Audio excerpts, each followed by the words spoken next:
What if everything you thought you knew about the pyramids was a lie? Not a conspiracy, but a forgotten truth, buried beneath centuries of myth, politics, and modern pride.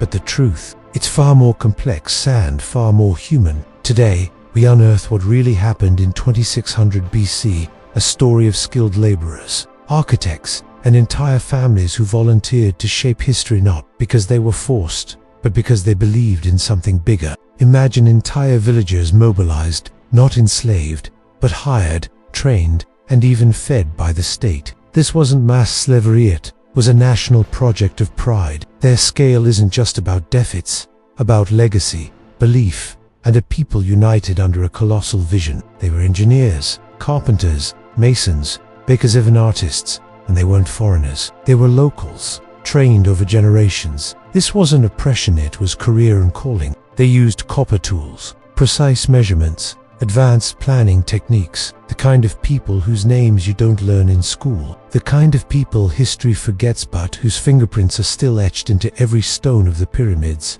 Some of their alignments are so accurate, we still struggle to replicate them today with all our tech. Not every society builds wonders by brute force. Some build them through unity, through faith, through shared vision. Egypt in 2600 BC was one of those societies. It dismisses the agency of ancient Egyptians and rewrites history with modern biases.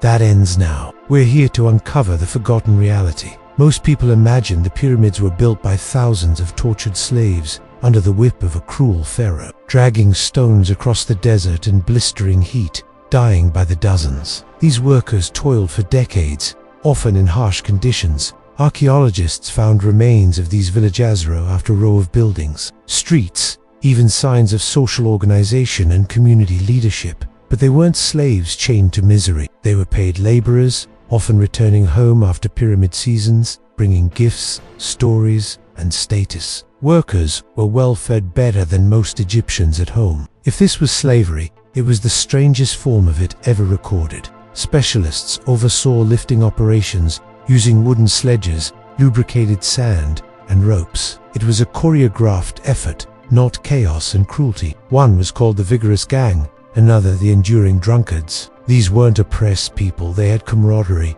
humor, and identity. Apprentices learned from masters, knowledge passed down. It wasn't brute. Librit was a generational craft, and some families worked on pyramids for decades. His papyrus details crew assignments, timelines, and routes. It's the oldest surviving logbook in history, and it tells us these projects were anything but disorganized. They saw themselves as elite crews on a sacred mission. Instead, shared meals, medical treatment, and memorials say teams of skilled workers, say men and women who believed in their work. And in ancient Egypt, those builders walked with pride, knowing they were shaping something that would last far beyond their lifetimes. Say communities united in vision. Give credit where it's truly due. That's the real evidence. The dusty bones and faded hieroglyphs whisper a different story from what you've been taught. Inscriptions praise their work. These were not nobodies, they were respected, even revered. Their labor was a legacy. Through sun and sand, erosion and empire, the pyramids remain. And within each stone is the spirit of those who lifted it. Ordinary people, extraordinary achievement. A man with a crushed leg lived years afterward. Someone tended to him. Someone valued his life enough to help him heal. That's not how slaves are treated. While the river replenished their fields, people lent their strength to build something eternal. It was duty, not drudgery, because the deeper we go, the clearer the picture becomes.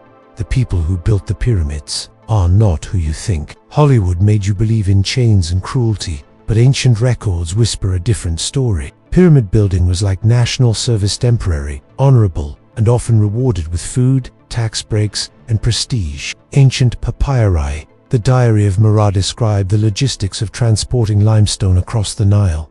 This wasn't myth, it was documented administration, ancient project management at its finest. Imagine a young farmer laying bricks for a pyramid, not as punishment, but as honor. Archaeologists have uncovered dormitories, bakeries, medical stations, all right next to pyramid sites. You don't build hospitals for disposable slaves. You build them for people you want to keep alive, healthy, and loyal. That's not slavery, that's workforce management. And the next time someone says slaves built them, you'll know the truth they didn't. The real builders deserve better, and we're here to tell their story. Some of these workers had their names recorded in tombs. They were ordinary Egyptians. An artisans who answered the state's call during the agricultural off-season when the Nile's floods made farming impossible. Not just kings, but they left graffiti boasting of their work. The drunkards of Menkaure, friends of Ku. Would a slave write that? Or would a proud builder leave his mark? You've been told the pyramids are tombs, but they are also monuments to national identity, faith, and technological brilliance. The real builders weren't faceless masseurs. Why hide the truth? Because stories are power. The myth of slave-built pyramids fits a Western narrative of tyranny and backwardness. But the real story challenges that. It shows us that 2600 BC Egypt was more advanced, more organized than we give it credit for. These weren't people in rags building with sticks. And yet, no aliens were involved.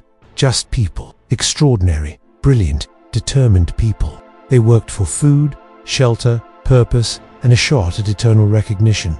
This is not a feel-good fairy tale. So why do we still teach the slave myth? It's easy, it's dramatic, it's digestible, but it's wrong. Stick around, because by the end of this journey, you'll never look at the pyramids the same way again. The true builders of the pyramids weren't slaves dragged from conquered lands. This seasonal labor system wasn't chaotic, it was organized, planned, and deeply woven into the rhythm of Egyptian life. Most workers weren't permanent. They served in shifts, rotating in and out over time.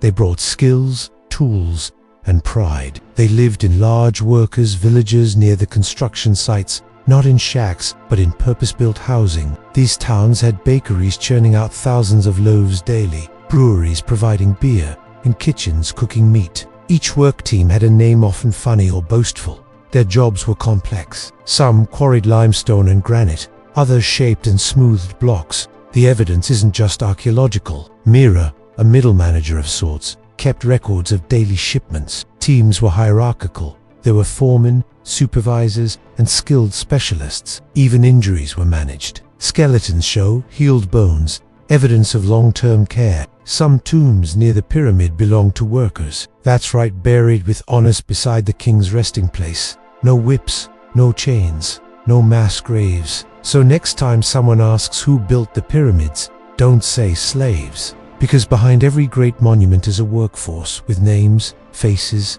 dreams, and struggles. We may never know all their names, but their work still stands. Their story deserves more than myth.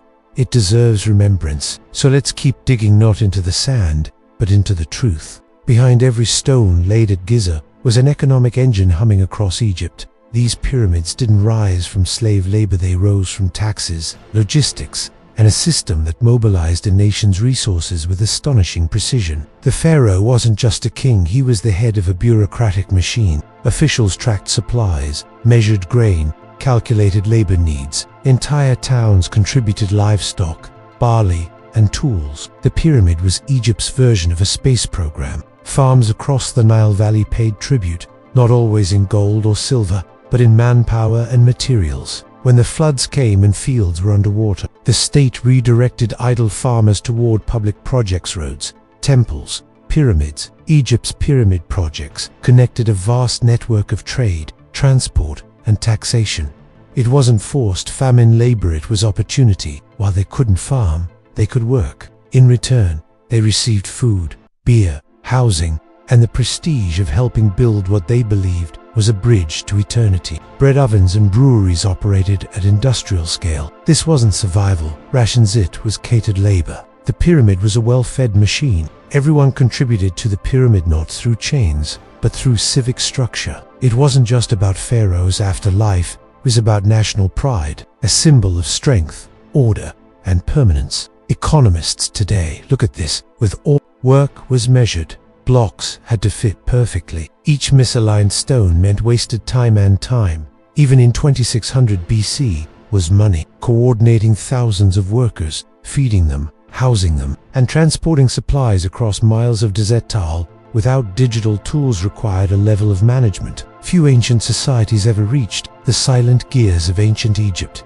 turning, grinding, lifting not through brute force, but through brains, plans, and people. They didn't just build a pyramid, They built a legacy. State granaries stocked surplus grain. Cattle were taxed and redistributed. Copper for tools came from mines in Sinai. Timber was imported from Lebanon. It wasn't from Egypt, it came much later, rooted in politics, religion, and racial bias, not historical fact. But even he wasn't always reliable, mixing fact with rumor, exaggeration with second-hand stories. But timelines don't mesh. Exodus likely happened hundreds of years after the last pyramid was completed. It doesn't add up. Mistakes weren't tolerated. A missing shipment of bread could halt an entire crew's progress. Some cut stone, some transported, some polished surfaces. Coordination was everything. Supervisors kept schedules. It was hard labor, yes, but not chaotic. Colonial powers used it to portray ancient Egypt as a cruel tyranny. It justified conquest, dismissal, and control. Official records detailing wages, no evidence of slave pens, mass graves, or chains, just professionals at work. A slave-built pyramid was easier to digest than an African civilization of genius. It was structured, even strategic, because myths are easy, they're memorable. They play well in films and books, but truth is nuanced. It asks more of us. It asks us to question what we've been told and to look at evidence with fresh eyes. But the truth shows otherwise.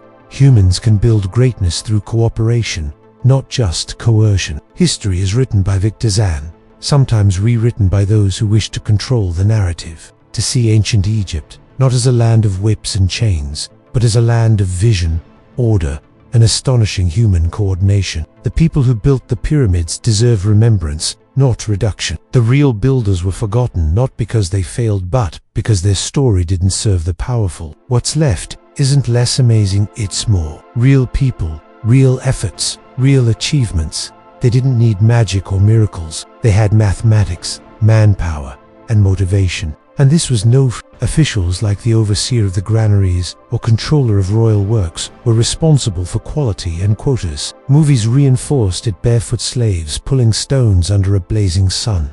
It became entertainment, but none of it matched what archaeologists were digging up from the sands. No aliens, no slaves, just people working together under shared belief and purpose. They were rolled, pulled, and positioned with planning. This wasn't divine mystery, it was engineering, a story of trial, error, innovation, and relentless human will.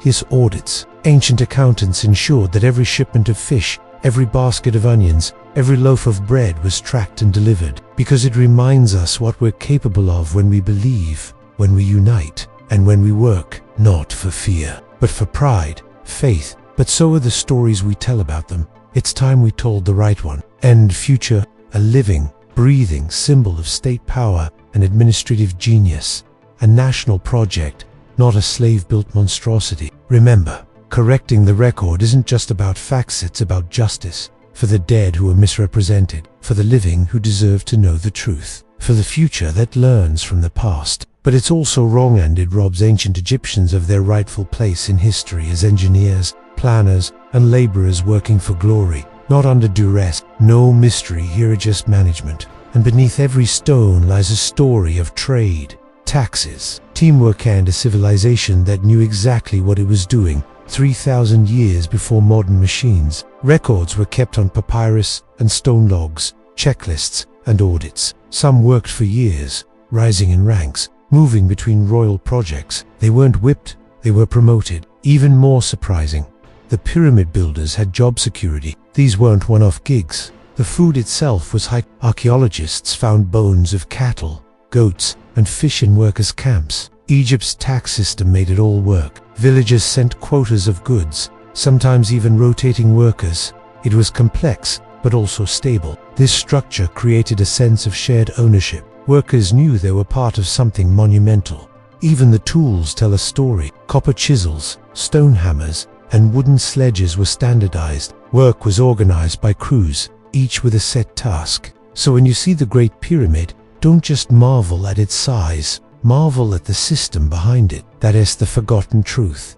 The pyramid was unadjusted tomb. It was the heart of an economy. And while Pharaoh Khufu gets the credit, his name wouldn't have lasted if not for the hands and minds of thousands of Egyptians who made his monument possible. A legacy that still stands today, outlasting empires, languages, and myths. For centuries, Western historians claimed the pyramids were built by slaves. But where did that idea come from? The Greek historian Herodotus, writing 2,000 years after the pyramids were built, described them as built by oppressed masses. Then came biblical interpretations. Exodus told of Hebrew slaves in Egypt, and many assumed they built the pyramids. Still, the myth stuck. It served a purpose. In the 19th and 20th centuries, textbooks repeated this myth. Modern excavations shattered the illusion. Graves of honored workers, remains of quality meals, tools of skilled tradesmen. Still, the lie survives. It's dramatic, it's simple, it's colonial comfort. It also erases the dignity of labor. When we say slaves built it, we suggest that such wonders only arise through cruelty. The truth is harder to face, that a society 3,000 years ago was capable of engineering feats we still struggle to replicate today. So why does the slave myth persist? Let's not forget, it's time to restore that story. When we peel away the myth, the stone blocks weren't lifted by aliens, and that's more powerful than any myth. As we move forward, the pyramids are eternal. You've seen the pyramids, you know they're big. But do you really know how big? The Great Pyramid of Giza was the tallest human-made structure in the world for over 3,800 years, and it wasn't built with cranes, it was built with brains. It contains over 2.3 million stone blocks, some weighing over 70 tons, and yet the base is almost perfectly level within less than an inch of variation. That's precision we struggle with today, even using lasers and GPS. Ancient Egyptian engineers didn't guess, they calculated. They used plumb bobs, Ephraims, and leveling tools filled with water. They aligned the pyramid with true north so precisely, it's off by just a fraction of a degree even today. Some of the chambers inside the pyramid are positioned with such accuracy, they're still airtight thousands of years later. The Grand Gallery, the King's Chamber, and the so-called air shafts all aligned with mathematical consistency. They didn't use wheels for construction. Instead, they used sledges and poured water on sand to reduce friction. It wasn't magic, it was physics. Ingenious, efficient, and thoroughly planned by people who understood their environment. Stones were quarried locally for the bulk, but special granite blocks came from Aswan over 500 miles away. They were shipped down the Nile using barges, then hauled into place. Not easy, but entirely human and entirely brilliant. Inside the pyramid, the design shows innovation. Pressure-relieving chambers were built above the king's chamber to prevent collapse. These weren't superstitions, they were structural engineering solutions created by observant minds. The ramps used to lift stones remained debated spiral ramps, straight ramps, internal ramps, but all theories point to the same thing: organization, planning, and deep knowledge of weight, angles, and logistics. Evidence shows that workers rehearsed these methods on smaller projects before scaling up. This was not trial and error, it was evolution of technique. And every generation improved on the last, passing down methods like sacred secrets. The work schedule followed the Nile. As the river flooded the land, farmers became builders. When it receded, they returned to agriculture. That rhythm created a natural labor cycle, synchronizing manpower with seasonal opportunity. And it wasn't just about getting blocks into place. It was about making them fit perfectly. Joints between stones are so tight you can't slip a blade between them. That's not brute force, that's craftsmanship at the highest level. Even the logistics of feeding thousands of workers was handled with care. Rotations were scheduled so food, production, transport, and shelter never lagged behind construction. The pyramid site was a machine and every part had a role. Imagine walking through the site. You'd hear hammers, orders shouted, sledges groaning. You'd smell fresh bread, cooked meat, maybe even hear songs from workers. This was a living project, a city within a site, not a pit of misery. And all of this without electricity. No steel, no combustion engines, just human coordination, innovation, and persistence. They weren't just building for a king, they were building for eternity. And they built like they meant it. Today, we look at the pyramids and call them mysteries. But they're not. They're messages. Messages carved in limestone and granite, saying, "We were here, we were skilled, we mattered." We keep searching for secrets when the real secret is simple. People, given time, tools, and purpose, can build wonders. Not with magic, not with myth, but with math, sweat, and pride. The Great Pyramid didn't require alien intervention. It required willpower, wisdom, and workers who believed they were part of something timeless, and they were right. Every stone whispers their names, every chamber echoes their knowledge, and every visitor who stares in awe becomes part of the same eternal story, a story not of slaves, but of engineers. Think pyramid building was non-stop, backbreaking labor. Think again, life on the worksite was tough, but structured. These weren't prisoners, they were citizens with schedules, rest, food, and even a sense of community and celebration. Workers lived in purpose-built villages near the pyramid site. These towns weren't slums. They had streets, kitchens, dormitories, and bakeries. Homes were built from mud brick, organized in neat rows.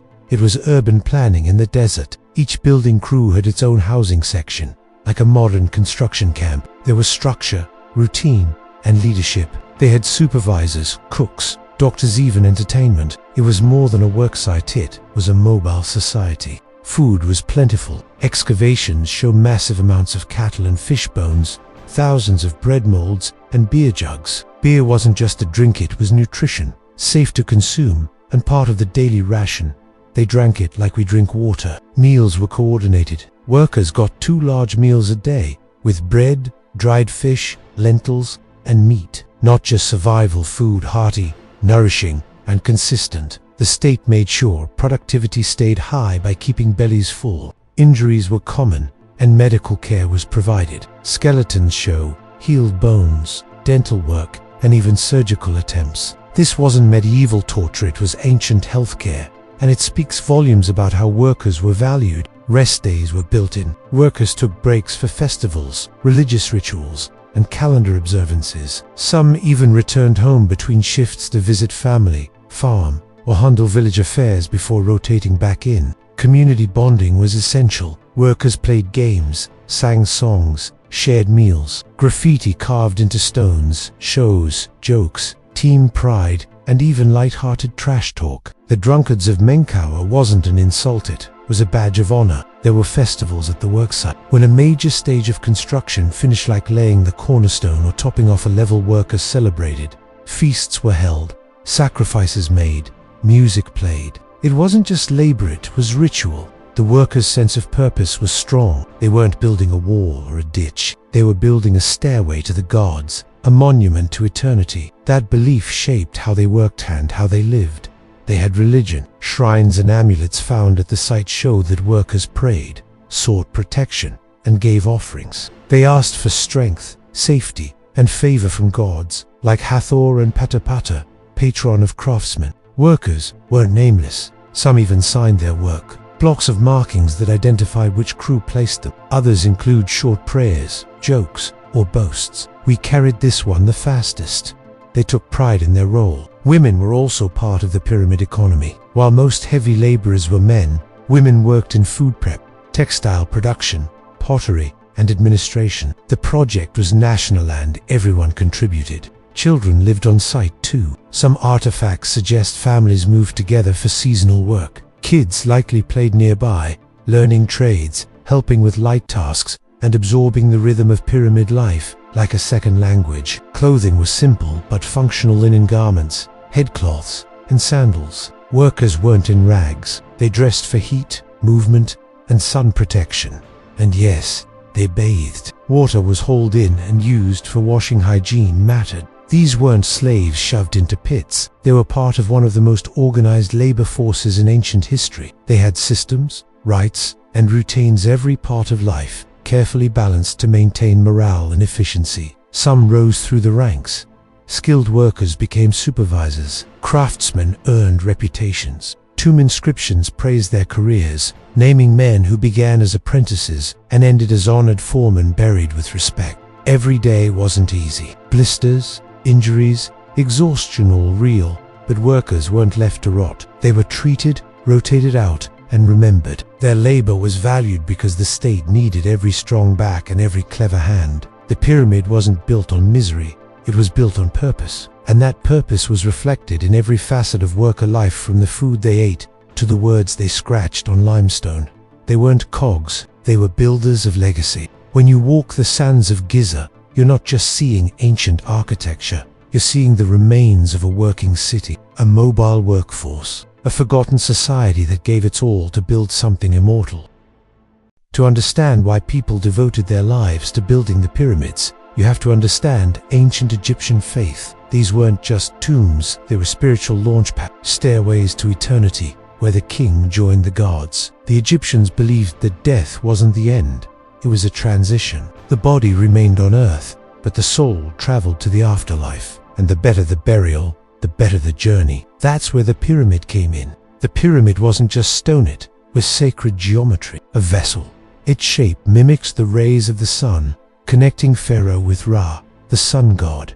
Every block placed was a step toward heaven. Workers believed they were building divine engines. The Pharaoh wasn't just a king, his successful journey into the afterlife ensured balance for all Egypt. So building his pyramid wasn't just duty, it was spiritual insurance for the nation. If he thrived beyond, so did they. Even workers believed they earned spiritual merit by building. Helping construct the Pharaoh's eternal house was seen as righteous work, a blessing. Some hoped it would bring favor in their own afterlives. This was salvation through stone. That's why so many of them took pride in the job. Their graffiti doesn't say we suffered. It says, we were here, we built this, we mattered. Faith wasn't just ritual, it was in their bricks, mortar, and muscle. The orientation of the pyramid wasn't accidental. It pointed toward the stars, especially Orion's belt associated with Osiris, god of the afterlife. The structure itself was a cosmological map carved into stone. Inside,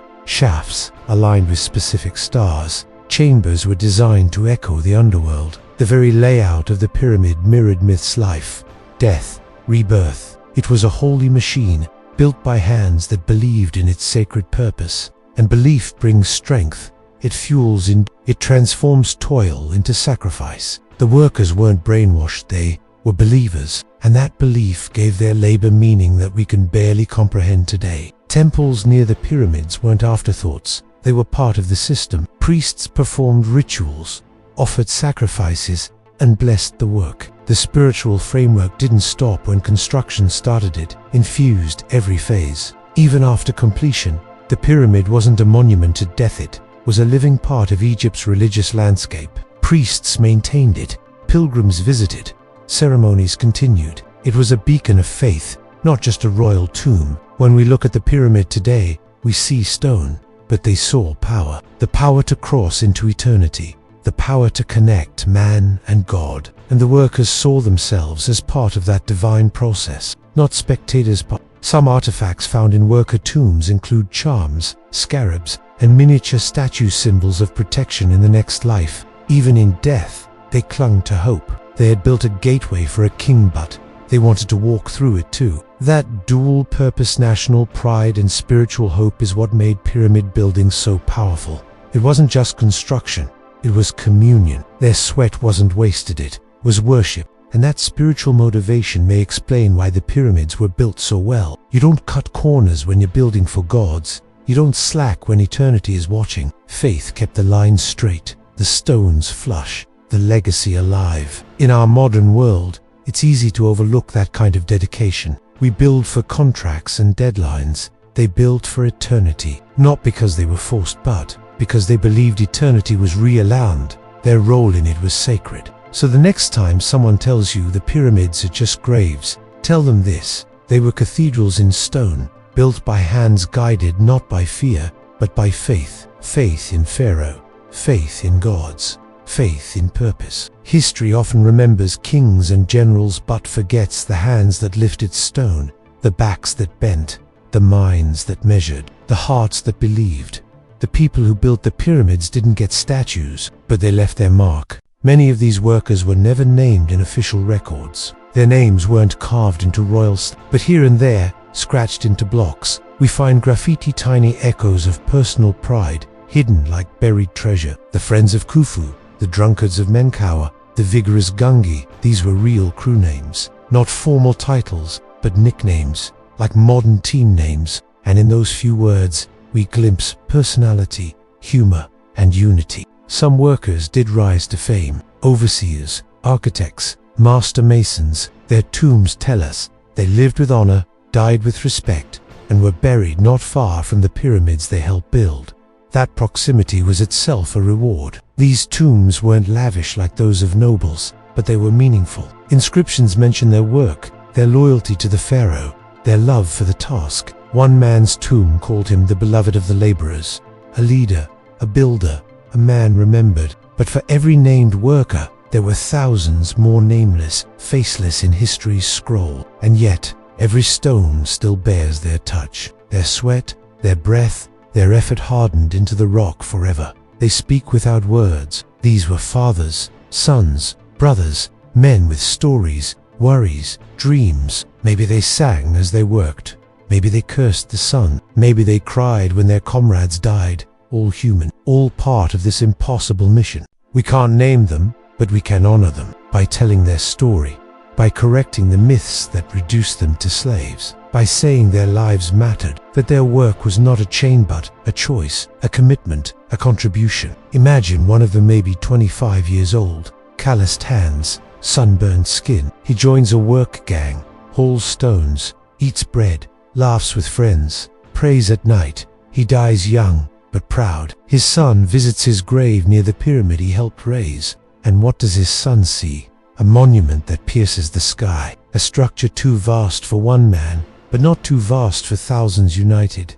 He sees his father in every block, and he knows my father mattered. That's legacy. That's what these builders wanted. Not gold, not fame, but to be part of something eternal. And in that, they succeeded. Their lives were short, but their work outlived kingdoms, languages, and even gods. Their story is global. Every culture has its forgotten builders, people who create but are never credited, farmers who feed, masons who shape, carpenters who lift. Without them, there is no history, just ruins without context. The pyramid is a monument to the invisible, not just Pharaoh's ambition, but worker hands silent and strong. Every stone laid is a signature. Every beam of sunlight that touches the pyramid is a spotlight on the unseen. Today, tourists walk around the pyramids, snapping photos, marveling at scale. But few think of the thousands who lived and died to make this possible, who bled so a king could dream, and so a nation could believe.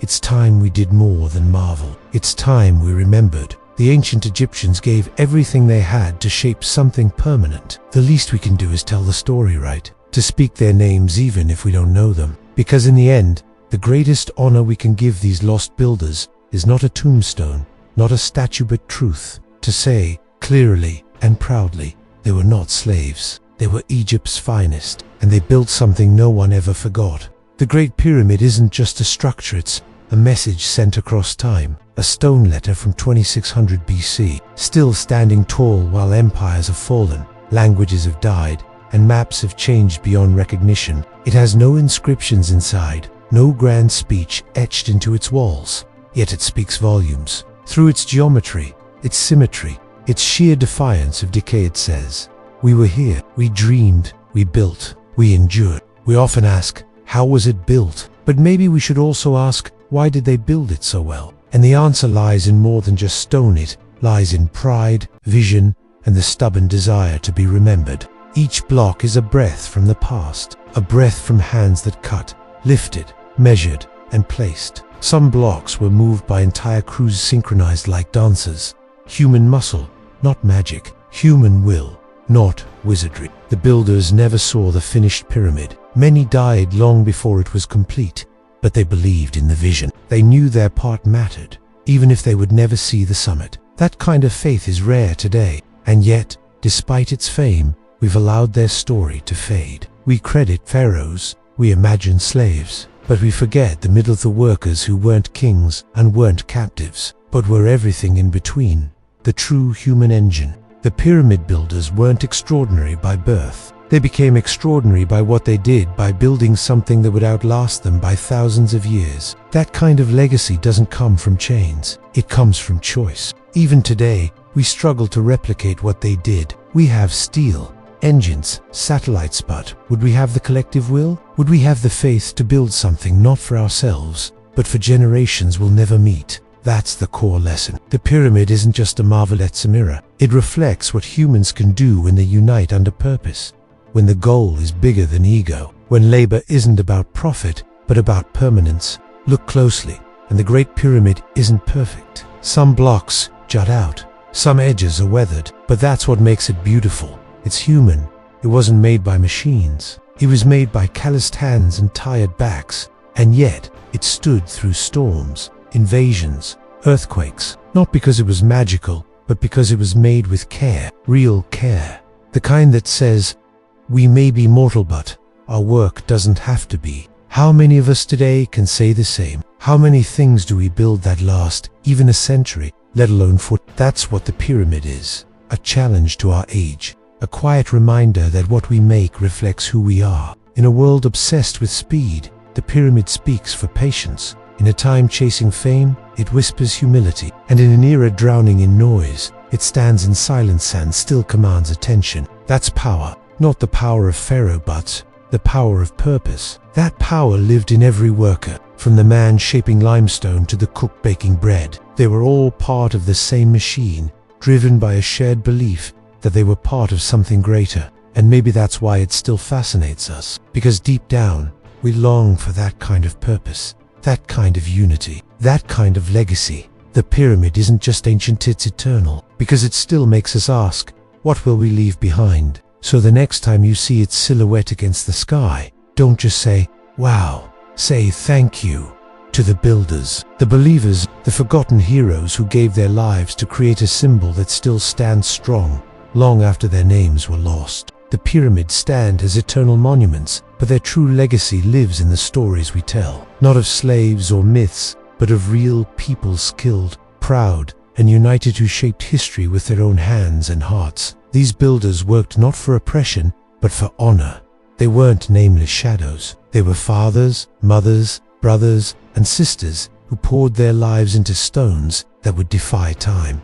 Their legacy is more than granite and limestone. It's a testament to human creativity, resilience, and collaboration. In every carefully placed block, you hear the echo of voices long silent, whispering, we built this. We owe them more than wonder, we owe them understanding. The truth that their work was born from hope, skill, and purpose, not pain and chains. Recognizing this rewrites history with justice and respect. The story of the pyramids is a story of human potential. It challenges us to rethink what's possible when people come together, share a vision, and dedicate themselves to a common goal beyond themselves. Their achievements show that greatness is built on unity, planning, and faith in people, in purpose, and in the future. It's a lesson that transcends time, culture, and geography. As you gaze upon these magnificent structures, remember the faces behind them. Remember the families who lived near the Nile, the craftspeople who shaped stone, the leaders who organized dreams into reality.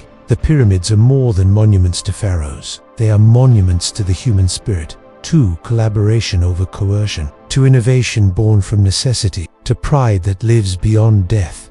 In honoring these workers, we honor humanity itself. Their story teaches us that the power to create wonders lies within every community if only we believe, organize, and work together. So when you think of the pyramids, think beyond myths. Think of people with hands calloused from labor, eyes bright with hope, hearts full of purpose. People just like us, who wanted to build something eternal. Their stones still stand, weathered but unbroken, silent witnesses to a forgotten truth. And now, their story is heard again, loud and clear, through voices willing to tell it right. The people who built the pyramids were not who you think. They were more human, more extraordinary, more deserving of our respect and awe. In their honor, may we build not just monuments but legacies of truth, unity, and shared purpose that inspire generations to come. Because history is not just about kings and conquests, it's about every hand that helped shape it. And that is the greatest pyramid of all.